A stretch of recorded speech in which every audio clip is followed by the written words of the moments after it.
What's good? It's your boy Jay. That's me. Let's talk about Slammiversary for July the 15th, 2023. The show overall was okay, but Impact needs to quit relying on nostalgia. That's one thing that's holding them back as a promotion. It's not good that they continue to constantly rely on nostalgia all the time. That's one of the big problems that I have with Impact, is that they focus too heavy on nostalgia when you don't need that. You really don't need that as a promotion. We'll talk about that when we get there, though. But before we get into the main card, let's go over the countdown for Slammiversary. So we had a 6-person tag. So it was Giselle Shaw, Jay Vidal, and Savannah Evans versus Jody Threat, Courtney Rush, and Jessica. So Courtney Rush gets the win here via the spear. I'm fine with. Moving on, Joe Hendry versus Kenny King for the Digital Media Championship. There's one point in the match where Kenny King choked out Joe Hendry with his Chippendale tie. That was kind of funny right there. Pretty good little spot. In the end, Kenny King gets the win via the help of Sheldon Jean, putting Kenny King's feet on the ropes for the 1, 2, 3. And I'm glad that Kenny King wins. I thought that Joe Hendry was going to retain, but it makes sense. Joe Hendry held the title for, 230-something days. I think Tom Hannafin said 237 days. So that's pretty decent there.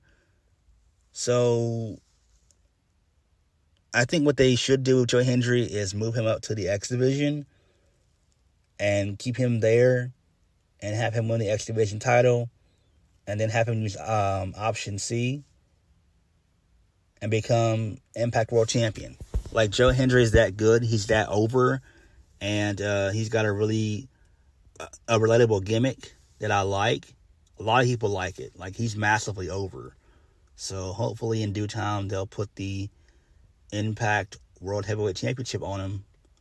But before they do that, first they need to put on the X Division. I mean, put him in the X Division and have him become the X Division champion. That's what I would do with Joe Hendry. Moving on. First match of the night, which was the Ultimate Edge match, featuring Kushida versus Al Angels versus Jonathan Gresham versus Speedball Mike Bailey versus Kevin Knight versus a returning Jake Something. So Jake Something just spent like a year and some change on AEW Dark, not doing anything, just collecting wins. I believe he may have went on Rampage a couple of times, maybe once or twice. So I'm glad that Jake Something is back. Hopefully Impact will use him better this time around. I'm just shocked that he didn't go to WWE. I really am. He has their type of body and physique, but I don't know why he didn't go there. I really don't, but it is what it is. So this was your typical flippy flop X Division bullshit stuff. In the end, Kushida gets the win. I don't know why he won, but with Lio Rush winning the X Division title later on in the show, I see why Kushida won that. So it kind of does make sense. Moving on. Gia Miller is backstage with Kenny King and Sheldon Jean. The audio is horrible. I don't know if that was on Fight TV's end or if that was on Impact's end. Probably on Fight TV, because I watched most of this on my laptop up until the Eddie Edwards and Frankie Kazarian match, which should be thrown into the sun. Around that match, that's when I watched it on Fire Stick. So Kenny King, he talked about beating Joe Hendry for the Digital Media Championship. Kenny King talked about how he quote-unquote stripped Joe Hendry of the title. Kenny King said he's better than the other champions like Alex Shelley and Chris Sabin. He said that he's the DMC, and that's the only title that matters. So I do enjoy that. Again, really good shit there. I'm glad Kenny King is champion. Moving on. The Coven, which is Kylan King and Taylor Wilde versus Masha Slamovich and Killer Kelly for the Impact Knockouts Tag Team Championships. Masha Slamovich gets the win via the snowplow. Pretty decent match here. The right team won, and it makes sense. My girls win. I love Masha Slamovich, and I love Killer Kelly. Oh, my God. Killer Kelly is so fucking sexy. Holy shit. That girl looked good. And right decision made here. Impact did a lot of title changes on the show as well. They switched a bunch of titles around, and they kind of always do this, typically. Moving on, so we get a Bully Ray, Scott D'Amore, and Dina hype video that aired. So Bully talked about how Scott is an executive because he couldn't cut it as a wrestler. Bully said, the longer he's in the business, the more he's shocked at the stupidity by everyone. And then we see footage being aired with his feud with Scott D'Amore. Next, Bully Ray and Diener versus Scott D'Amore and Eric Young, along with Darren McCarty as the special guest enforcer. Who really cares that Eric Young is back? Not really all that important. Who gives a shit? Basically, I don't care about this match. Nothing really too important happened in the match. Scott D'Amore hit a Canadian Destroyer on Bully. Both Eric Young and Scott D'Amore put Bully through a table. Eric Young wins via the elbow drop onto Diener for the 1, 2, 3. Who really cares? All 4 guys can be thrown into the sun. Fuck this match. It was just a waste of time. It really was. Same can be said for Eddie Edwards and Frankie Kazarian. We'll talk about that when we get there.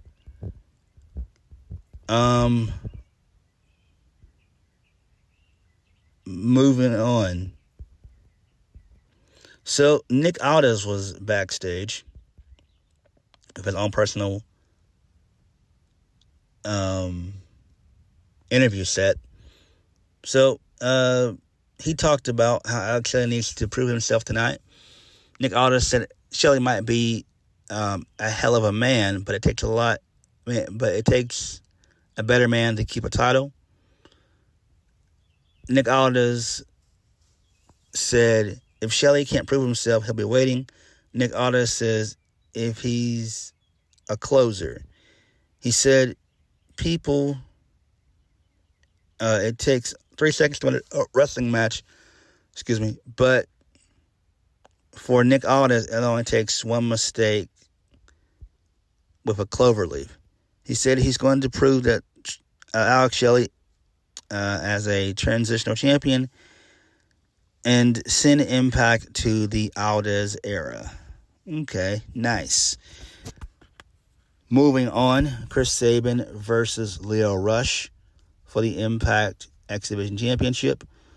So Lio Rush attacked Chris Sabin earlier on, before he got into the ring. He did, I think, a plunger, whatever, a space plunger, and the official was going to call the match off and everything else, but Chris Sabin pushed him. So Lio Rush then hits the final hour. Chris Sabin kicked out, then he does it again, and then Lio Rush is the new X Division Championship. So this does make sense. It was like a squash match. I think what they're going to do is probably have Chris Sabin turn heel on Alex Shelley. And speaking of Alex Shelley, he was up next. So Julia Miller tried to get an interview with Alex Shelley since Chris Sabin just lost the title. So she asked Alex Shelley if the loss is going to have an impact on his title match. And then Alex Shelley just no-sold Gia, and then he walked away. He just literally just walked away. Just looked at her and dipped. So I guess that plants a seed there. I'm guessing. Next, this leads us into the Fatal 4-Way Tag Team match, which was Moose and Brian Myers versus Sami Callihan and Rich Swann versus Subculture, Mark Andrews and Flash Morgan Webster, and Ace Austin and Chris Bay for the Impact Tag Team Championships. This is an okay little match here. Again, your typical flip-flop bullshit. So towards the end of the match, my boys, the Rascals, they come out. They get involved in the match. So Andrews, he gets the win. They had the Shooting Star Press, which he calls Fall to Pieces for the 1, 2, 3. This was great. I love this. So I'm glad that Subculture is all the new Impact Tag Team Championships. I'm glad I got that prediction right. It makes sense. So basically, we're going to get a feud between the Rascals versus Chris Bay. My bad. Yeah, Chris Bay and Ace Austin. So that could be fine there. That's great shit right there. Really good shit there. I'm glad that my boys are tag team champions. This is going to be great. It makes sense. Again, a little bit, way too many title changes on this show, but it is what it is. It's Impact. They're going to do it. They always do that most of the times. They always end up doing that. But this was the right decision being made there. Because, really and truthfully, all three of those Impact teams were going nowhere. I don't give a shit about Brian Myers and Moose, even though I like Moose. I don't give a shit about Sami Callihan and Rich Swann. You can throw all four of them into the sun. Well, actually, you can throw three out of four of them into the sun. Along with, Scott D'Amore, Bully Ray, all of them.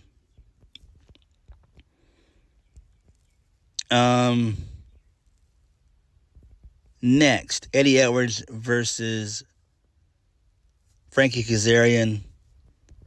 So, Alicia Edwards and Tracy Brooks were by their respective, they're in the match as well. So, they weren't in the match, but, they accompanied their husbands. Who gives a fuck? This match sucked, basically. Eddie Edwards gets the win here via the Boston Knee Party. Who gives a fuck? This match went way too long. Way too long. I was pissed. This match should have been on the pre-show. I don't know why they put it on the main show. Didn't make any sense. Again, this is the problem that I have with Impact. You need to put guys like Frankie Kazarian, Eddie Edwards, Rich Swann, Brian Myers, Sami Callihan, Diener, Bully Ray, Scott D'Amore, and others. Put those guys as backstage producers or recruiters or coaches. You can't build the show around these guys anymore. You can't. All these guys are past their prime. Eddie Edwards is washed up. He hasn't been relevant since 2015, 2016. Come on. The guy's just fat and doughy and everything else. It's just ridiculous. Ugh. A waste of time. Moving on. Deonna Purrazzo versus Trinity for the Knockouts World Championship. This match was great. I enjoyed this match. This was a very, very good match here. My girl Trinity wins via the Starstruck. So Deonna just tapped out which is great. Perfect. Now, Trinity sold everything well, including the Queen's Gambit on the apron. I thought she was done right there, but Impact made the right decision. This makes them essentially mainstream. This is great. This is a very, very smart decision. I'm happy that my girl is champion. I'm guessing Deonna Purrazzo will get her rematch at the next Impact Plus event. And then after that, I don't know what you did with Deonna. I would go back to WWE if I was Deonna Purrazzo. I'm not going to hold you up, because I think that makes the most sense for her, because she's done everything she can do in Impact. Like, for real.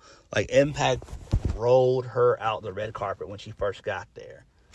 She put them kind of on the map, essentially, through the pandemic and beyond.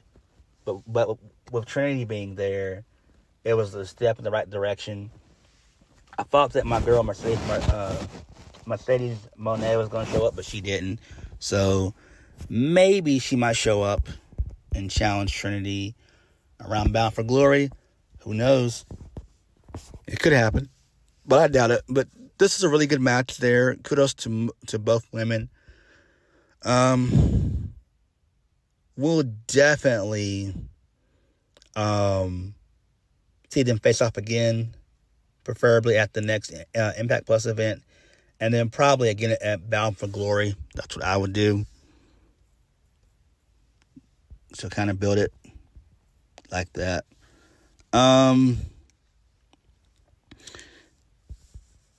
Then we got the main event. That was Alex Shelley versus Nick Aldis for the Impact World Championship. Very decent match here. Early on, Nick Aldis locked in the cloverleaf, but Alex Shelley was able to escape. Not Alex Shelley, but towards the end of the match, Nick Aldis tried to bring in the Impact World title. The referee saw it. That distracted the referee. He hit a low blow into a pile driver. Shelley kicked out. Then Nick Aldis tried to unscrew the turnbuckle from one of the turnbuckles. Alex Shelley dodges that, throws him into the turnbuckle. He busts open Nick Aldis. He hits the shell shock for the 1, 2, 3.